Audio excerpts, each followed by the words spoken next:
Samantha, seorang pemudi berusia 21 tahun, dibesarkan di New Jersey dan kini sedang kuliah jurusan ilmu politik.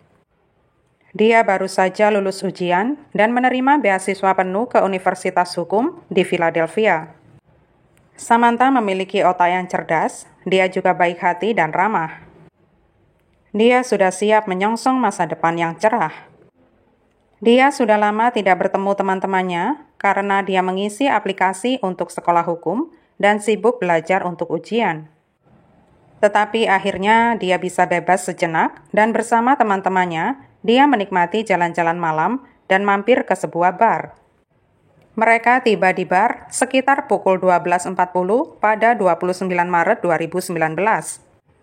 Samantha terus kontak dengan pacarnya, Greg. Sekitar jam 2 pagi, Samantha memutuskan untuk pergi duluan karena esoknya harus bekerja. Dia pergi sendirian dan menunggu Uber yang dia pesan. Dia dijemput pada pukul 2:09. Greg saat itu mengetahui lokasi Samantha dan melihat kalau Uber pergi ke arah berlawanan dari apartemen Samantha. Greg berusaha mengirim SMS dan telepon beberapa kali, tetapi tidak ada jawaban. Dia merasa reaksinya berlebihan dan akhirnya memutuskan untuk tidur saja. Ketika bangun esok paginya, dia melihat ada beberapa panggilan tak terjawab dari beberapa teman Samantha. Teman sekamar Samantha memberitahunya kalau Samantha belum pulang, tidak ada di kamarnya, dan tidak muncul di tempat kerja. Teman sekamarnya menggeledah komputer Samantha dan menemukan bahwa pesanan Uber telah dibatalkan karena Samantha tidak muncul. Greg langsung berangkat ke Columbia dan menghubungi orang tua Samantha. Teman-temannya juga menghubungi polisi Columbia. Greg bersama dengan teman-teman Samantha pergi mencarinya. Mereka mengikuti sampai lokasi terakhirnya berada. Mereka menanyai orang-orang di sana, tetapi mereka tidak melihat atau mendengar sesuatu yang mencurigakan. Selanjutnya, mereka mendatangi bar dan meminta izin untuk melihat rekaman CCTV. Tampak Samantha di sana mengenakan atasan oranye cerah. Dia tampak di dalam rekaman saat dia dan teman-temannya tiba di bar, di dalam bar, dan saat dia menunggu Uber di luar bar. Pada pukul 2:09 pagi, Samantha masuk sebuah mobil berwarna hitam, sebuah Chevy Impala. Greg mengatakan perutnya mual setelah melihat video itu karena dia juga tahu kalau pesanan Uber Samantha telah dibatalkan. Greg pergi ke kantor polisi dengan membawa informasi ini.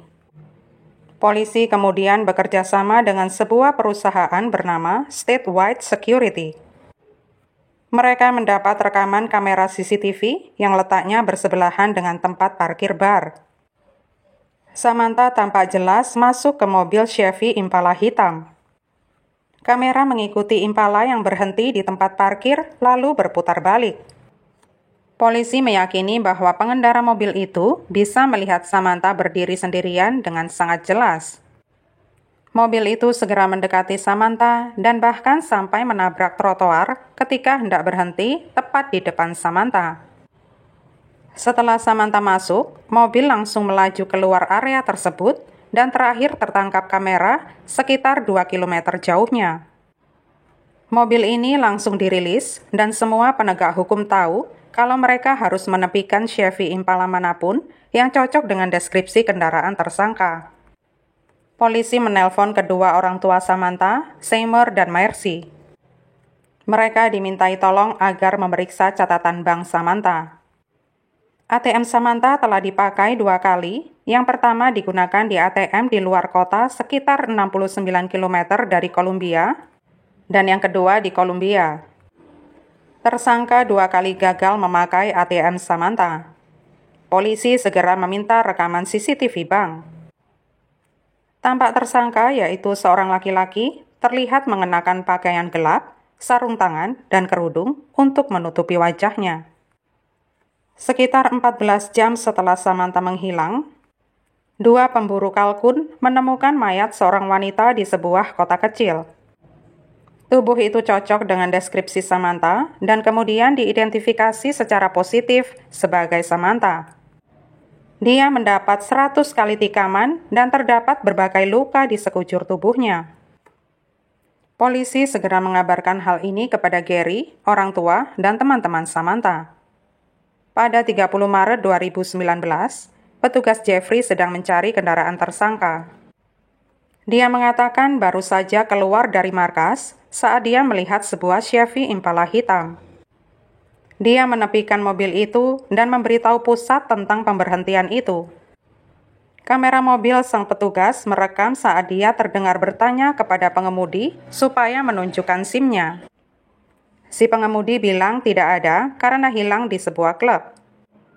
Petugas kemudian bertanya siapa yang baru saja merokok ganja. Dia menjawab baru saja merokok tetapi di rumah. Saat pengemudi diminta keluar dari kendaraan, ternyata dia malah kabur. Pada akhirnya dia tertangkap, diborgol, dan diidentifikasi sebagai Roland, 24 tahun.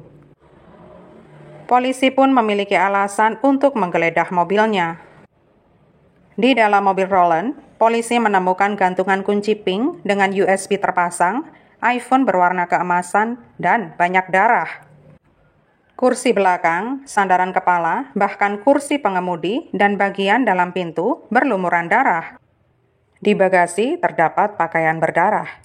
Roland ditangkap sekitar jam 3 pagi pada 30 Maret. Roland begitu tidak peduli pada apapun dan siapapun. Dalam interview, dia terlihat mencoba untuk tidur dan mengatakan dia tidak terlibat dan bahkan tidak mau berbicara. Polisi melacak pacar Roland, Maria, dan dia diinterview di kantor polisi. Maria mengatakan Roland menjemputnya pulang kerja pada 28 Maret. Dia mengatakan ketika sudah sampai di rumah, mereka mengobrol sebentar dan dia tidur jam 1.30 pagi karena esok pagi jam 7 dia harus kembali bekerja. Tetapi Roland ternyata malam itu tidak ada di rumah dan baru pulang sekitar jam 8 pagi.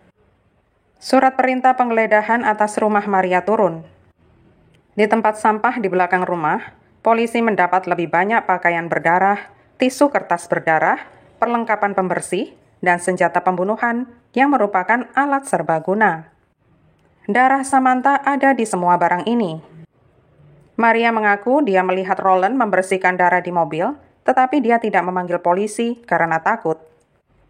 Polisi yakin motif Roland adalah perampokan. Dia melihat Samantha menunggu sendirian dan berpura-pura menjadi Ubernya. Roland kemudian mengunci mobil dan menjebak Samantha di dalam. Jejak kaki Samantha ditemukan di jendela belakang mobil. Roland membunuhnya secara brutal dan kemudian membuang jasadnya di lapangan. Pada 27 Juli 2021, Roland dinyatakan bersalah atas pembunuhan, penculikan, dan kepemilikan senjata selama melakukan kejahatan. Dia dijatuhi hukuman penjara seumur hidup.